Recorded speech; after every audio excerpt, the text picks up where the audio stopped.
Assalamu alaikum, everyone. Let me just pull my notes up. Okay, Assalamu alaikum, everyone, and welcome to the Facebook Live. Inshallah, all of you guys are enjoying your Ramadan thus far. I hope that the fasting, for those of you guys who are fasting, has been easy for you. And inshallah, you guys are finding this to be a very spiritually rejuvenating month. We were planning on doing this Facebook Live actually the first day of Ramadan, but subhanAllah, Allah had other plans for us. So we are going to be doing it today.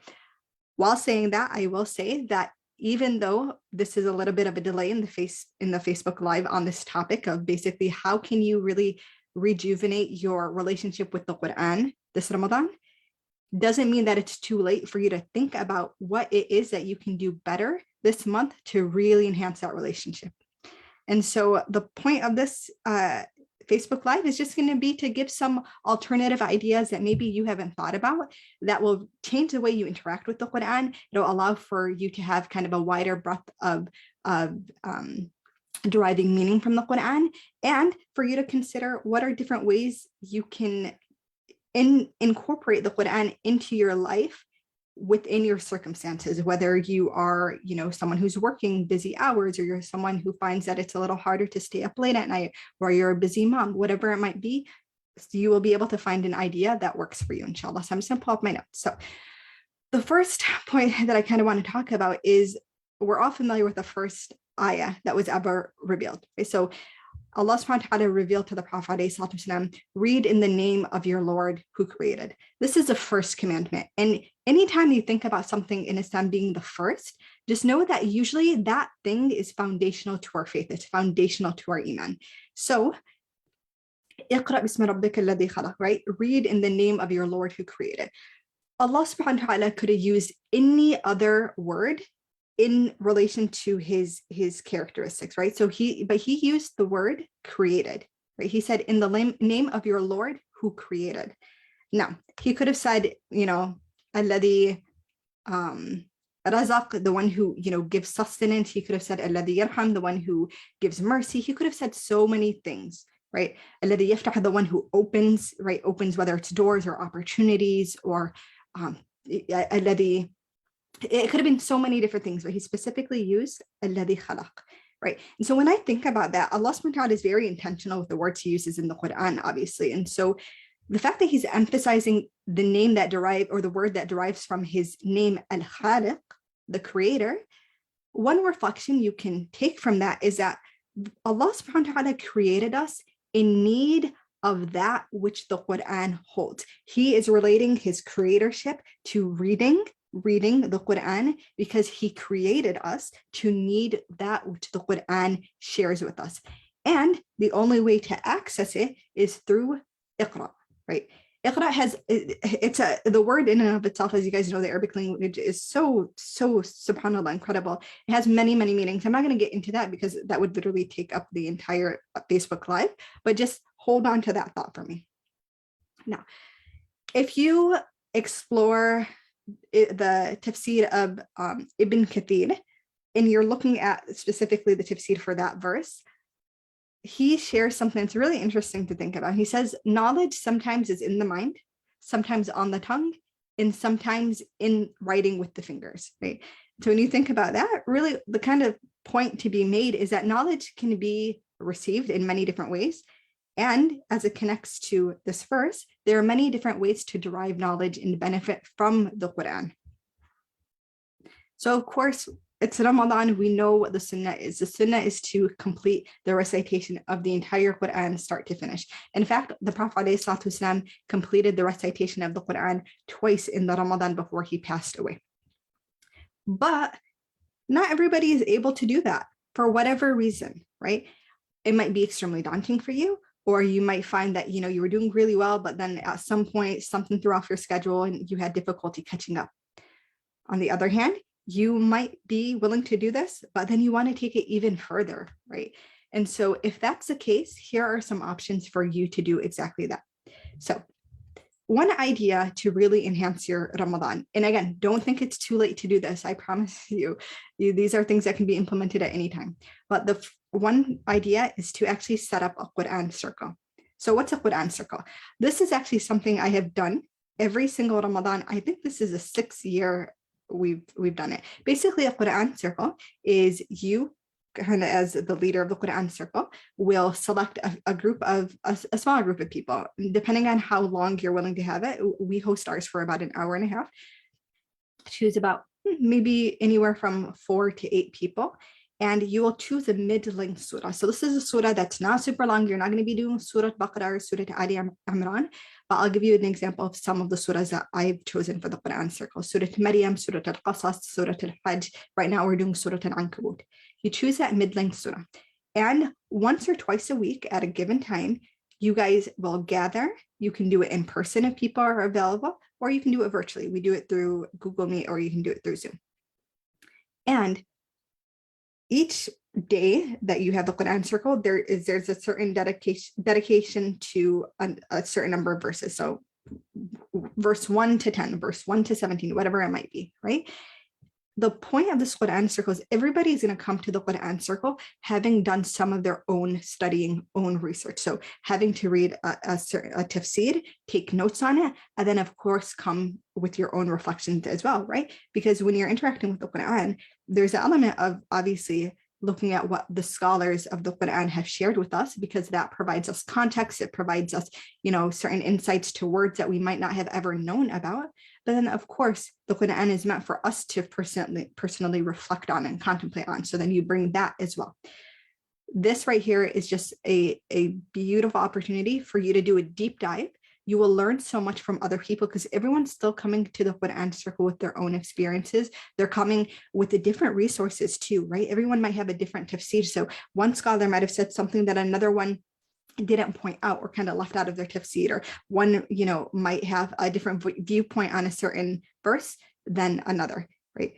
The scholarly text is meant for us to be able to grapple with and think about. And sometimes we don't give ourselves the opportunity or the right to really explore those texts ourselves. So that is one idea to think about. Personally, this is my favorite part of Ramadan. With the Quran circle that I do it with strictly women. And there is just a few of the ladies, I would say 1, 2, 3 or 4 of them, who have been in the Quran circle since the beginning. And then there's always a few ladies who kind of come in and out. So we get to see new faces too. And it's always been a great experience. Alhamdulillah. I don't know if you know this, but there actually used to be a certain practice that some of the Sahaba had. And there is one Sahabi in particular whose name escapes me. If anyone knows who the Sahabi is when I mention this characteristic about him, please share it with me, because I'm beating myself up about not being able to remember his name. So there was a Sahabi who, whenever he heard a verse that was basically asking or stating, Ya ayyuhal ladina amanu, oh you who believe, right? Or sometimes it was Ya ayyuhal mu'minun, oh the believers, whatever it might be. When Allah subhanahu wa ta'ala was calling out to the believers, he would immediately stop what he's doing, sit up, I almost knocked the camera over, sit up and listen attentively. I remember when I heard that and I was like, subhanallah, what a way to really humanize a relationship with the Quran, where you truly understand that the Quran is a living document. It's not just a book. It is Allah subhanahu wa ta'ala sharing his words with us that are going to be relevant to us at any given point in our life. This Sahabi understood that. So when he heard that, it was almost like he was being called in that moment. So he was listening just like you would listen to your mother when she called you, or you'd listen to your boss when they called your name, right? And you'd listen attentively. As you recite, as you're reading, if you already have a daily reading practice during Quran, note the verses that speak to you regarding your current life circumstances. Sometimes we get into this mindset when we're reading, we just want to read so quickly so we can get through the juz a day, right? And yes, you have the goal of wanting to complete the Quran, but try not to let that goal get in the way of you actually extracting the benefit from the words, right? And so one helpful thing to do is, if you're reading, if you have a translation, so you can kind of look at the translation, you don't even have to read through it, you'll just kind of note points of it. This is especially important if you yourself don't actually speak Arabic or understand Arabic. And then take note of those verses. Maybe it's going to be the verses about parenthood, right? Like those that speak about Prophet Ibrahim alayhi salam, or that speak about Luqman. Maybe it's going to be the verses that talk about the kind of people you surround yourself with. If you're in a situation where you're kind of struggling with your friends, maybe it's the verses about being grateful and righteous because things at this time in your life are going very well. Or of course, at all times, at any given time, we are going to be tested. And so maybe it's the verses that talk about tawakkul, right? Trusting Allah subhanahu wa ta'ala, or sabr, how to have patience, how do we interact with these challenges in our life, right? Pay attention to those verses. There's a reason Allah subhanahu wa ta'ala is allowing you to come across those verses. So pay attention to them. Now, you're not always going to be able to sit down with a mushaf in your hand and read, right? There can be times when you're driving, or you're cleaning, you're tidying your home, or you're working on an assignment, or you're at work, whatever it might be. Don't underestimate the benefit of just sitting with the Quran recitation and just listening. These are the words of Allah. Sometimes we forget that. We truly, truly forget. These are the words that were delivered by Allah subhanahu wa ta'ala. Allah, the creator of the universe, took the time to give to us, his creation, a condensed guide to how to live our lives, straight from him. These words were so heavy, they could only be delivered by the greatest angel that we know, Jibreel. And they could only be delivered through the greatest human that walked on this earth, the Prophet Muhammad sallallahu alaihi wasallam. That's what we're listening to when we listen to the Quran, to remind ourselves of that. So even if you don't understand what's being recited, these are still the words of the words of God. So let the words pour over your heart. There are people who have converted, and then there are people who maybe didn't fully convert, but their interest was piqued just by listening to the Quran, even though they had no idea what was being said, because there's just something about the words. There's something about the majesty of the words, right? It's Allah is the king. His words are majestic. His words are powerful. His words have meaning. His words infiltrate the heart in a way that no other words can. You don't need to understand what you're listening to for you to get that level, some level of benefit and some effect on your heart. There's a beautiful verse. Let me zoom in here.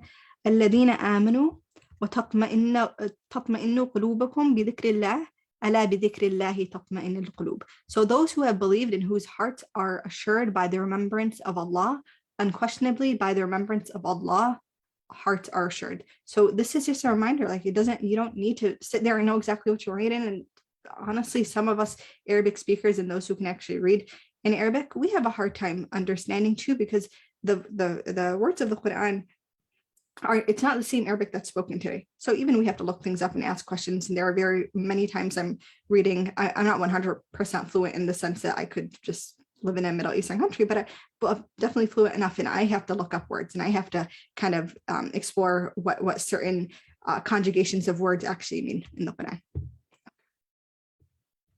Okay, here is another idea. If you are someone who, maybe you started Ramadan with this hope that you were going to read the entire Quran beginning to end, and then maybe you're a slower reader, right? Or maybe you just haven't interacted with the Quran in a long time, so it became very daunting for you. And now you're finding yourself kind of wanting to quit altogether. Don't quit altogether. Ramadan is still the month of the Quran. Consider doing an abridged recitation, okay? So when I say an abridged recitation, what I mean is go through the names of the chapters of the Quran, right? And choose 5 to 10 to 20, whatever you're comfortable with, that you specifically want to zero in on. The chapters of the Quran that specifically are intriguing to you. For me, that used to be like Surah Muhammad was always one that was interesting to me. Surah Al-Anfal, for some reason, the name always got to me. Surah Tawbah was always interesting because I hear about it being a very intense surah where Allah subhanahu wa ta'ala kind of demonstrates a lot of sternness, right? Choose whatever those chapters are for you and read those, and read it with tafsir as well, right? Take the time. It's not just about start to finish. It's also about really enjoying the time with the Quran. It's about you deriving benefit. Don't feel like if you can't do it We all have our goals, but if you can't do it immediately, that's okay. Don't strip yourself of the blessing of the Quran just because you're feeling down on yourself and discouraged because you couldn't do it the exact same way other people do it. There are a lot of people that can't for one reason or another. Life happens, okay? Don't beat yourself up about it. All right, here's another idea. If you are someone who has memorized a portion of the Quran, and this is a story that a lot of us unfortunately have experienced, but then we forgot it. That is me. I memorized Quran when I was very young in Islamic weekend school. I forgot basically all of it because I was basically being forced to memorize. I wasn't very much interested in it. I know this is kind of the downside of, unfortunately, how a lot of our Islamic programming worked, in that it didn't encourage and inspire the excitement and the whimsical nature of a child to really appreciate and love the Quran. And so we were just kind of forced to sit there and memorize, and it became super anxiety inducing for me. So once I got out of weekend school, nobody was on top of me reminding me to review, and I forgot everything. And so as an adult, I had to sit there and kind of think about, okay, what surahs am I going to prioritize to rememorize? And it's very difficult to memorize. SubhanAllah, you're able to memorize much more when you're younger, just because of how our brains are wired, than compared to when you are older. And so if you're someone who's in that situation, take some time maybe to spend rememorizing some of the Quran you lost.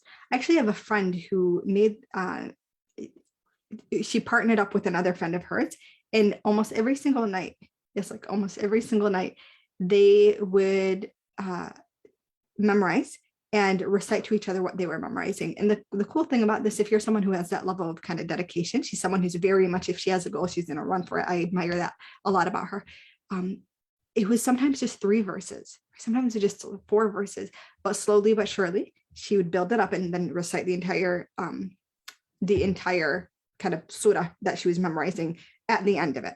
So that's something you can really consider. I think it's like that barakah of you rememorizing, the barakah, i.e. the extended blessing, is going to be that you spent this time rememorizing what you had previously memorized in Ramadan, right? So you get the added reward of it be happening during Ramadan.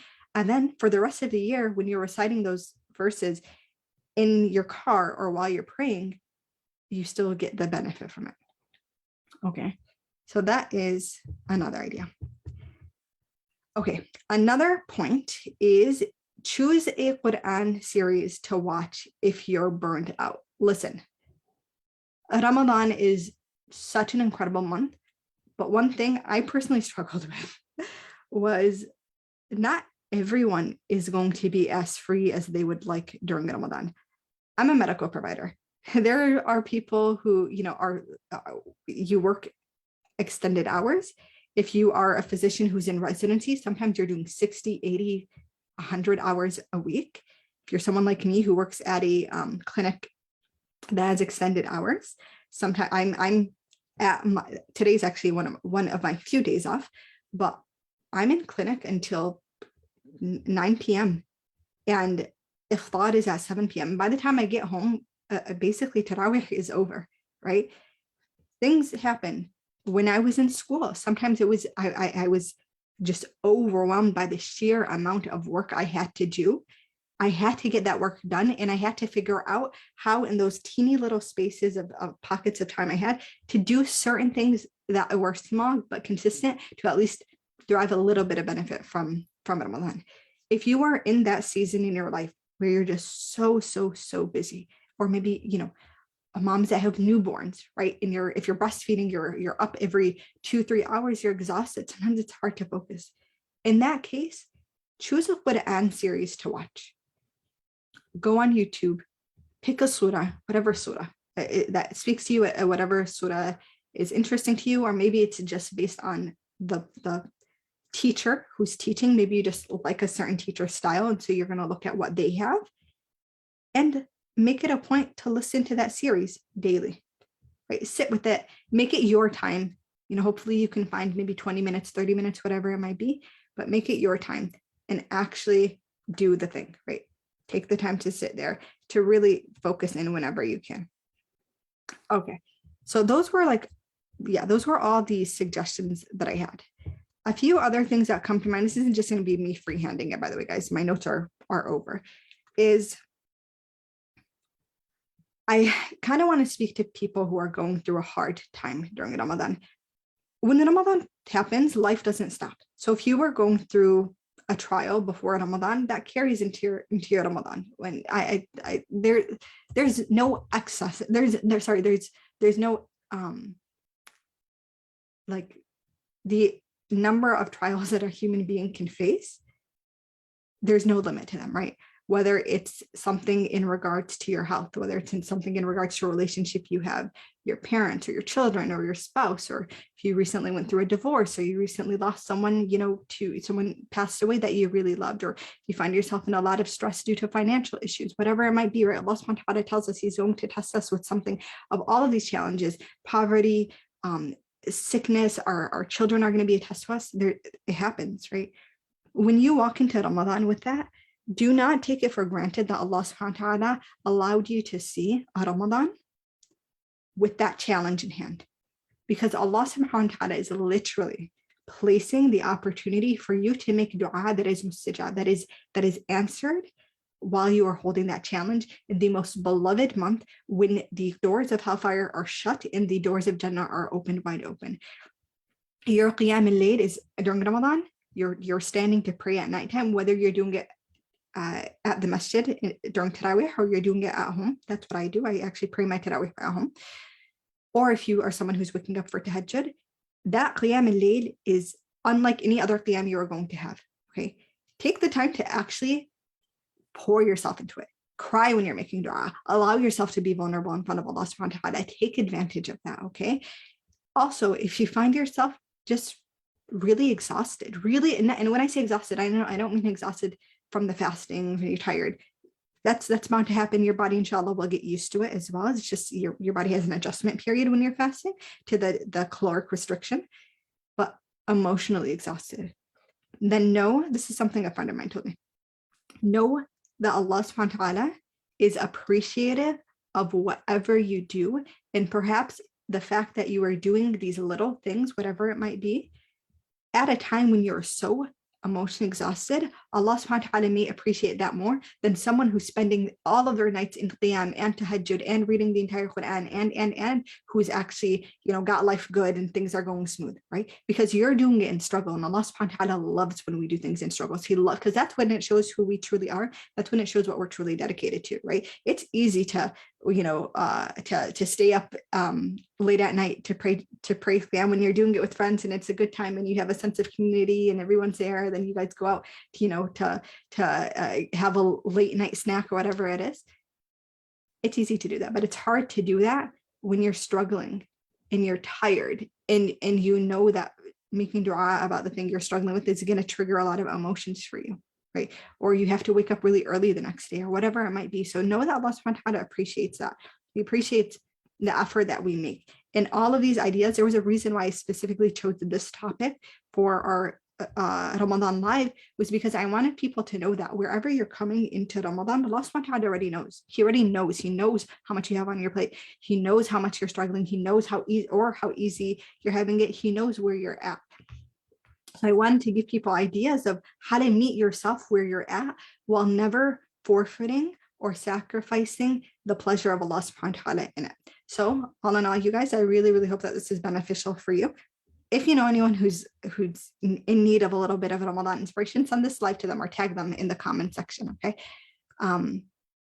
Yeah, it's basically all I got for you guys. I hope you guys appreciated it. I hope you guys enjoyed it. May Allah subhanahu wa ta'ala allow us to see Laylatul Qadr, and may He allow us to be of those who are chosen to be making extra dua and extra salah on that day. May He accept from us our fast. May He accept from us our salah. May He accept from us our time spent with the Quran, however it is. May Allah subhanahu wa ta'ala forgive us for any of the wrongdoing we had. Allah subhanahu wa ta'ala is opening every opportunity for us to transform ourselves during Ramadan. May He allow us to be of those who transform ourselves for the greater good, perfect our character in this month, purify our hearts in this month, forgive our sins in this month, accept our tawbah in this month, answer our du'as in this month. May Allah subhanahu wa ta'ala allow us to leave this Ramadan with all of our sins forgiven. May He For anyone who's going through a hard time, may Allah subhanahu wa ta'ala ease the hardship on you. May He give you a way out. May He give you a solution to whatever that hardship is that is going to be pleasing and joyful to your heart, that's going to bring peace to your life. Allah is al-Qadir, you guys, whatever it is that's going on for you, Allah is al-Qadir. He is the one who is capable. He's al-Fatah. He's the one that opens doors. He is the Rahman. He is the most merciful. Don't forget when you're making these du'as to ask Allah subhanahu wa ta'ala by His name. There's another actually point that just came to me, another way to spice up your relationship with the Quran. When you're reading Quran and you come across verses, sorry, this makes me happy because I think it's so beautiful how Allah subhanahu wa ta'ala gives us this in the Quran. You come across verses where some of the verses are du'as, right? Or sometimes Allah subhanahu wa ta'ala will say something like الَّذِينَ يَقُولُونَ, like the ones who say blah blah blah, the ones who do blah blah blah, right? The ones who are steadfast in their prayer, the ones who give zakat, the ones who are kind to their parents, the ones who are forgiving, the ones who are stand firm in their faith, whatever it is. When you see Allah subhanahu wa ta'ala describing a person or a group of people in a way that is pleasing to Him, or vice versa, He's describing people in a way that is displeasing to Him, ask Allah subhanahu wa ta'ala, take a moment in your Quran to stop, ask Allah subhanahu wa ta'ala to make you from those people. So if He says like the people who are steadfast in their prayers, and you say, oh Allah, make me from those who are steadfast in my prayers. If He says cursed are the people who وَمَنْ أَظْلَمُ مِمَّنْ افْتَرَى عَلَى اللَّهِ كَذِبًا, who is more oppressive and unjust than the one who creates about Allah subhanahu wa ta'ala a lie. Then you say, oh Allah, do not make me from those people. Interact with the Quran, right? Interact. You're literally getting the formula of what Allah subhanahu wa ta'ala wants you to be and what He doesn't want you to be. So ask Him to make you from the one that He wants you to be and to keep you away from the characteristics of those who He doesn't want you to be. All right, guys, we have 3 minutes left, so I think I'm just going to end here. سبحانك اللهم وبحمدك نشهد أن لا إله إلا أنت نستغفر ونتوب إليك. أعوذ بالله من الشيطان الرجيم. بسم الله الرحمن الرحيم. والعصر إن الإنسان لفي خسر إلا الذين آمنوا وعملوا الصالحات وتواصوا بالحق وتواصوا بالصبر. Assalamu alaikum, everyone. Enjoy the rest of your Ramadan.